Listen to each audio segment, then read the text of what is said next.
Hello students, आप सभी का RP Edu for you channel पर स्वागत है। इस वीडियो में हम लोग यूपी बोर्ड कक्षा 12 रसायन विज्ञान की प्रैक्टिकल फाइल में आयतन मितीय विश्लेषण से संबंधित एक प्रयोग को लिखना सीखेंगे। तो जैसा कि आप लोग जानते होंगे कि हम लोगों के कोर्स में आयतन मितीय विश्लेषण से संबंधित सरल अनुमापन को रखा गया है और जो सरल अनुमापन हम लोगों के कोर्स में रखे गए हैं वह ऑक्सीकरण अपचयन अनुमापन है, जिसमें हम लोगों को फेरस अमोनियम सल्फेट या ऑक्सैलिक अम्ल का मानक विलयन बनाकर इसकी सहायता से दिए हुए पोटेशियम परमैंगनेट के विलयन की सांद्रता ज्ञात करनी होती है। तो इस वीडियो में हम लोग ऐसे ही एक प्रयोग के बारे में जानेंगे, जिसके लिए सबसे पहले रसायन विज्ञान की प्रैक्टिकल फाइल में रूलदार पेज पर सबसे ऊपर प्रयोग संख्या लिखा जाएगा और उसके इस साइड में दिनांक लिखा जाएगा और इस साइड में उद्देश्य लिखकर इसमें लिखा जाएगा फेरस अमोनियम सल्फेट का लगभग N/40 सांद्रता का 250 मिलीलीटर मानक विलयन बनाकर इस विलयन की सहायता से दिए हुए अज्ञात सांद्रता के पोटेशियम परमैंगनेट के विलयन की सांद्रता ग्राम प्रति लीटर में ज्ञात करना। तो इसमें लिखा गया है फेरस अमोनियम सल्फेट का लगभग N/40 सांद्रता का 250 मिलीलीटर मानक विलयन बनाकर। तो इसमें देखिए N/40 का मतलब होता है कि फेरस अमोनियम सल्फेट के विलयन की नॉर्मलता का 1/40वां भाग। तो यहाँ पर N जो होता है, N विलयन की नॉर्मलता होती है और नॉर्मलता के बारे में आप लोग जानते होंगे कि किसी विलयन के 1 लीटर में उपस्थित पदार्थ के ग्राम तुल्यांकों की संख्या को विलयन की नॉर्मलता कहते हैं। तो N/40 का मतलब हुआ N गुणे 1/40 यानी नॉर्मलता का 1/40वां भाग। यहाँ पर जो मानक विलयन लिखा गया है इसका मतलब होता है कि वह विलयन जिसकी सांद्रता ज्ञात हो। तो यहाँ पर जो फेरस अमोनियम सल्फेट का विलयन होता है इसकी सांद्रता ज्ञात रहती है, इसलिए इसको मानक विलयन कहते हैं। और जो दूसरा विलयन होता है वह पोटेशियम परमैंगनेट का विलयन होता है, इसको अज्ञात सांद्रता का विलयन कहते हैं क्योंकि इसकी सांद्रता हम लोगों को ज्ञात नहीं रहती है और इसको ज्ञात करनी होती है। तो आगे इसमें लिखा गया है आवश्यक सामग्री। तो यह ऐसी सामग्रियां या उपकरण होते हैं जो हम लोगों को प्रयोग में प्रयोग करने होते हैं। तो इसमें जो आवश्यक सामग्री लिखी गई है वह है पीपेट, ब्यूरेट, मापक फ्लास्क, वाच ग्लास, रासायनिक तुला, कोनिकल फ्लास्क, आसुत जल, कीप, weight box, ferrous ammonium sulphate, potassium permanganate का विलयन, तनु H2SO4 इत्यादि। यह सब ऐसी सामग्रियां या उपकरण होते हैं जिनका प्रयोग इस प्रयोग में करना होता है। इसको आप अपनी प्रयोगशाला में जाकर देखकर समझ सकते हैं। आगे इसमें सिद्धांत लिखा गया है और इसमें लिखा गया है इस अनुमापन में तनु सल्फ्यूरिक अम्ल की उपस्थिति में पोटेशियम परमैंगनेट फेरस सल्फेट को फेरिक सल्फेट में ऑक्सीकृत कर देता है और स्वयं मैग्नस सल्फेट में अपचयित हो जाता है। परिणाम स्वरूप पोटेशियम परमैंगनेट का गुलाबी रंग गायब हो जाता है। अंतिम बिंदु पर जब संपूर्ण फेरस आयन फेरिक आयन में बदल जाता है तब पोटेशियम परमैंगनेट का गुलाबी रंग गायब नहीं होता है। तो इसमें लिखा गया है इस अनुमापन में तनु सल्फ्यूरिक अम्ल की उपस्थिति में पोटेशियम परमैंगनेट फेरस सल्फेट को फेरिक सल्फेट में ऑक्सीकृत कर देता है और स्वयं मैग्नस सल्फेट में अपचयित हो जाता है। तो सबसे पहले देखिए यह जो तनु सल्फ्यूरिक अम्ल होता है वह पोटेशियम परमैंगनेट से क्रिया करता है और नवजात ऑक्सीजन उत्पन्न करता है। जो नवजात ऑक्सीजन यहाँ पर उत्पन्न होता है वह फेरस सल्फेट को फेरिक सल्फेट में ऑक्सीकृत कर देता है। तो यहाँ पर पोटेशियम परमैंगनेट फेरस सल्फेट को फेरिक सल्फेट में ऑक्सीकृत करता है और स्वयं मैग्नस सल्फेट में अपचयित हो जाता है। तो इसके आगे लिखा गया है परिणाम स्वरूप पोटेशियम परमैंगनेट का गुलाबी रंग गायब हो जाता है। तो जब तक पोटेशियम परमैंगनेट फेरस सल्फेट को फेरिक सल्फेट में ऑक्सीकृत करता रहता है तब तक पोटेशियम परमैंगनेट का गुलाबी रंग गायब होता जाता है। परंतु अंतिम बिंदु पर जब संपूर्ण फेरस आयन फेरिक आयन में बदल जाता है तब पोटेशियम परमैंगनेट का गुलाबी रंग गायब नहीं होता है। यानी जब फेरस आयन फेरिक आयन में पूरी तरह से बदल जाएगा जितना विलयन में उपस्थित होगा तब पोटेशियम परमैंगनेट का अपचयन नहीं होता है, जिसके कारण पोटेशियम परमैंगनेट का गुलाबी रंग गायब होना बंद हो जाता है। इसको हम लोग इस समीकरण द्वारा व्यक्त करते हैं जिसमें लिखा गया है 2KMnO4 + 3H2SO4 बराबर K2SO4 + 2MnSO4 + 3H2O + 5O। यह जो 5O है ये नवजात ऑक्सीजन है। यह जो नवजात ऑक्सीजन होती है इसको गुरु कोष्ठक में लिखा जाता है और ये परमाणु के रूप में होता है, जिससे यह अत्यधिक क्रियाशील होता है। आगे इसमें लिखा गया है 10FeSO4.NH4 + 5H2SO4 + 5O। जो यहाँ पर नवजात ऑक्सीजन 5 निकलता है वही नवजात ऑक्सीजन यहाँ पर आकर जुड़ता है और यहाँ पर है बराबर 5Fe2SO4 + 10NH4 + 65H2O। तो यहाँ पर देखिए यह जो 5O निकलता है वो यहाँ पर इस्तेमाल होता है और यह जो फेरस सल्फेट होता है इसको फेरिक सल्फेट में ऑक्सीकृत कर देता है। आगे जब इन दोनों समीकरणों को जोड़ा जाता है तो यहाँ पर एक समीकरण प्राप्त होता है जिसमें है 2KMnO4 + 10FeSO4.NH4 2SO4 6H2O + 8H2SO4 बराबर K2SO4 plus 2MnSO4 plus 5Fe2SO4 thrice plus 10NH4 twice SO4 plus 68H2O। इस अभिक्रिया में पोटेशियम परमैंगनेट में उपस्थित मैग्नीज की ऑक्सीकरण संख्या +7 है। फेरस अमोनियम सल्फेट में Fe की ऑक्सीकरण संख्या +2 है। मैग्नस सल्फेट में Mn की ऑक्सीकरण संख्या +2 है और फेरिक सल्फेट में Fe की ऑक्सीकरण संख्या +3 है। तो इसमें देखकर आप समझ सकते हैं कि जब पोटेशियम परमैंगनेट मैग्नस सल्फेट में बदलता है तो यहाँ पर मैग्नीज की धनात्मक ऑक्सीकरण संख्या में कमी आती है, जिससे यह सिद्ध होता है कि पोटेशियम परमैंगनेट का मैग्नस सल्फेट में अपचयन होता है। जबकि जब फेरस सल्फेट फेरिक सल्फेट में परिवर्तित होता है तो इसमें आयरन की धनात्मक ऑक्सीकरण संख्या में वृद्धि होती है, जिससे यह सिद्ध होता है कि यहाँ पर फेरस सल्फेट का फेरिक सल्फेट में ऑक्सीकरण होता है।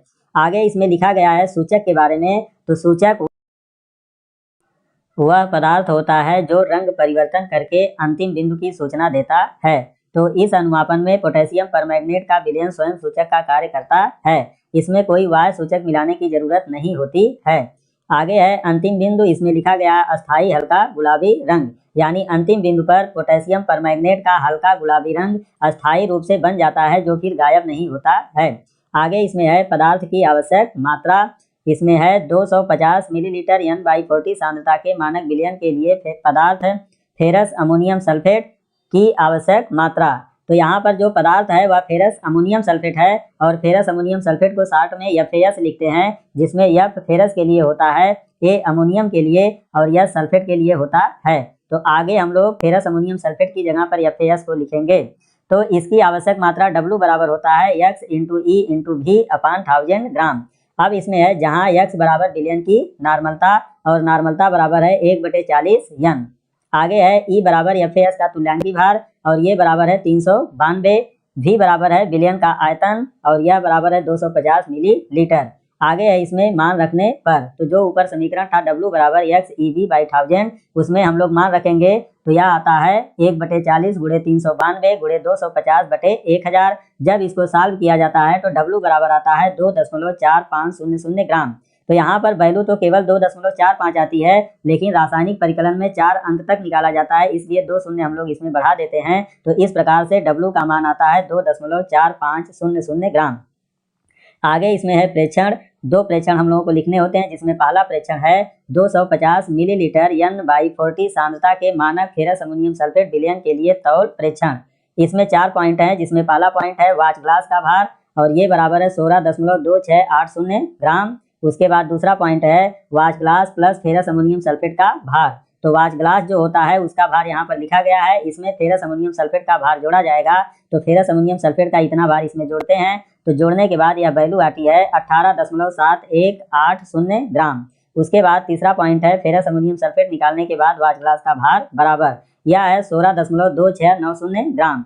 तो देखिए वाच ग्लास का जो पहले भार आया रहता है या इतना आता है, लेकिन जब इसमें फेरस अमोनियम सल्फेट को रखा जाता है तो फेरस अमोनियम सल्फेट के कुछ कण वाच ग्लास में लगे रह जाते हैं, जिसके कारण इसको तौलना जरूरी होता है। तो यहाँ पर जब तौला जाता है तो इसका भार या तो इतना आएगा और या तो उससे थोड़ा सा ज़्यादा आता है। अगर ज़्यादा आ रहा है तो इसका मतलब कुछ फेरस अमोनियम सल्फेट के कण वाच ग्लास में लगे रह गए हैं। तो यहाँ पर आप देखकर मान समझ सकते हैं, इसमें यहाँ पर थोड़ा सा वृद्धि हो गई है।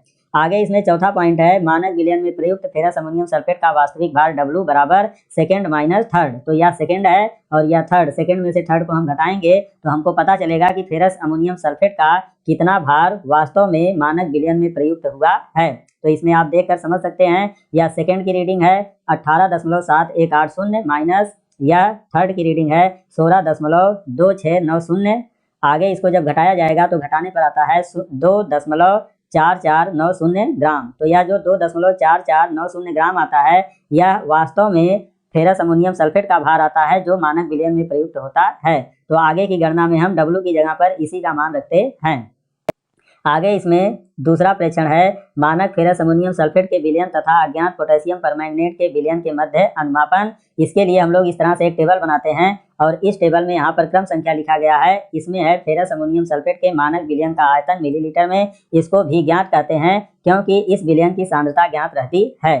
आगे यहाँ पर है पोटेशियम परमैंगनेट के विलयन से भरे ब्यूरेट का पाठ्यांक मिलीलीटर में। तो जो ब्यूरेट होता है वह सामान्यतः जो हम लोग प्रयोग करते हैं 50 मिलीलीटर का होता है, जिसमें 00 ऊपर रहता है और 50 नीचे रहता है। तो यहाँ पर दो कॉलम फिर बने हैं, प्रारंभिक और अंतिम, यानी प्रारंभिक जहाँ से हम लोग शुरू करते हैं और अंतिम जहाँ तक पोटेशियम परमैंगनेट का विलयन इस्तेमाल होता है। आगे इसमें है अनुमापन में प्रयुक्त पोटेशियम परमैंगनेट विलयन का आयतन मिलीलीटर में, और यहाँ पर है सदृश पाठ्यांक मिलीलीटर में। इसको भी अज्ञात कहते हैं क्योंकि इस विलयन की सांद्रता हमको ज्ञात नहीं रहती है। आगे इसमें 3 रीडिंग हम लोगों को कम से कम लेनी है होती है, तो इसके लिए हम लोग क्रम संख्या में 1, 2, 3 नंबर लिख देते हैं पहले से, और उसके बाद यह जो कॉलम होता है इसमें हम लोग फेरस अमोनियम सल्फेट के मानक विलयन का आयतन लेते हैं और इसको पीपेट की सहायता से लिया जाता है। तो जो पीपेट होता है वह सामान्यतः जो हम लोग प्रयोग करते हैं 20 मिलीलीटर या 25 मिलीलीटर का होता है। तो यहाँ पर जो हम लोगों ने प्रयोग किया वह 25 मिलीलीटर का पीपेट था, जिसके कारण इसमें 25 मिलीलीटर लिखा गया।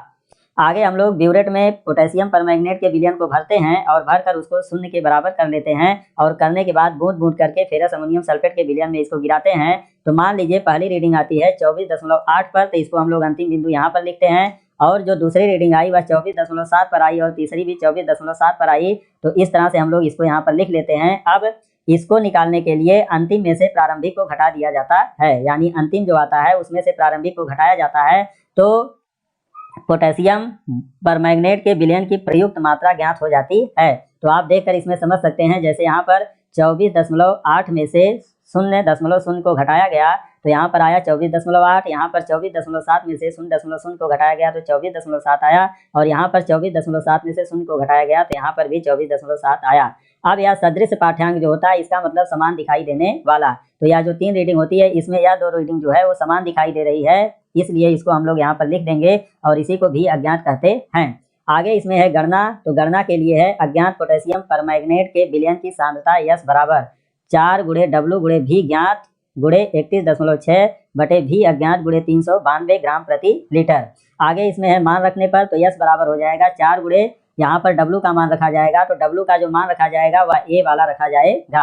आपको यह वाला मान इसमें नहीं रखना है क्योंकि वास्तव में मानक विलयन में केवल यह प्रयुक्त हुआ है, तो इसलिए यह मान इसमें रखेंगे, और यह मान है 2.4490, तो इसको लिखेंगे। आगे इसमें है भी ज्ञात, तो भी ज्ञात हमारा यह है 25 मिलीलीटर, 25 मिलीलीटर लिखेंगे। 31.6 पोटेशियम परमैंगनेट का तुल्यांकी भार है, और यहाँ पर ये भी अज्ञात है, तो भी अज्ञात हमारा है 24.7, इसको यहाँ पर लिखेंगे। 392 फेरस अमोनियम सल्फेट का तुल्यांकी भार है। तो इसको रख के जब गणना की जाती है तो पहले इतना आता है और इसके बाद फिर इतना आता है। तो इस प्रकार से हम लोगों को दिए हुए पोटेशियम परमैंगनेट के विलयन की सांद्रता 0.7993 ग्राम प्रति लीटर ज्ञात होती है, और इसी आधार पे हम लोग परिणाम लिखते हैं। दिए गए पोटेशियम परमैंगनेट के विलयन की सांद्रता 0.7993 ग्राम प्रति लीटर ज्ञात किया। तो इस प्रकार से यह प्रयोग पूरा हो जाता है। वीडियो देखने के लिए बहुत बहुत धन्यवाद।